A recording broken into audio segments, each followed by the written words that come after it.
Supreme court ने मंगलवार को ऑल इंडिया मजलिस-ए-इत्तेहादुल मुस्लिमीन यानी कि AIMIM पार्टी के रजिस्ट्रेशन को बरकरार रखते हुए याचिका खारिज कर दी है, जिसमें याचिकाकर्ता तिरुपति नरसिंह मुरारी ने पार्टी पर धार्मिक आधार पर वोट मांगने का आरोप लगाया था।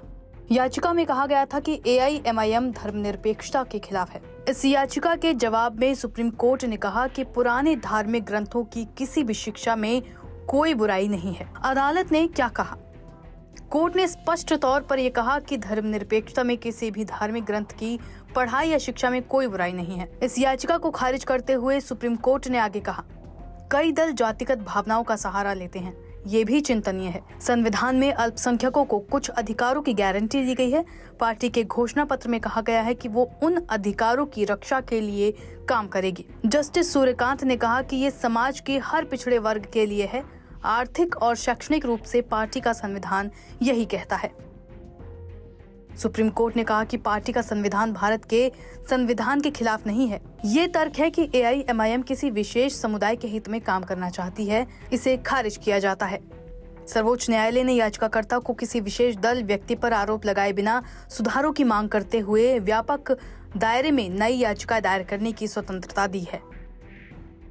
World-class faculty, cutting-edge labs and immersive learning. A vibrant campus life beyond the classroom. SGT University, nurturing future leaders. हालांकि इस मामले के वकील विष्णु जैन ने इससे उलट ये तर्क दिया कि AIMIM मुसलमानों में इस्लामिक शिक्षा को बढ़ावा देती है और वोट इसी आधार पर मांगती है।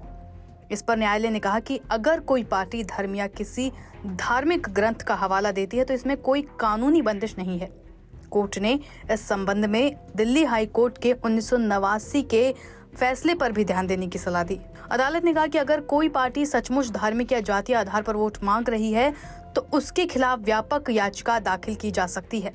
कोर्ट ने संविधान की वो धारा भी याद दिलाई जो धर्म, जाति, संप्रदाय और भाषा के आधार पर वोट मांगने को कानूनन भ्रष्ट आचरण मानती है। इससे पहले यह याचिका जनवरी 2025 में दिल्ली हाई कोर्ट ने खारिज कर दी थी। गौरतलब है कि याचिकाकर्ता के वकील ने 2017 में अभिराम सिंह केस में आए सुप्रीम कोर्ट के 7 जजों की संविधान की पीठ के फैसले का हवाला दिया था। उस फैसले में कोर्ट ने धर्म, जाति, संप्रदाय या भाषा के आधार पर वोट मांगने को जन प्रतिनिधित्व कानून की धारा 123(3) के तहत भ्रष्ट आचरण कहा, लेकिन सुप्रीम कोर्ट ने हाई कोर्ट के फैसले में दखल देने से मना कर दिया। इसके बाद याचिकाकर्ता ने याचिका वापस ले ली।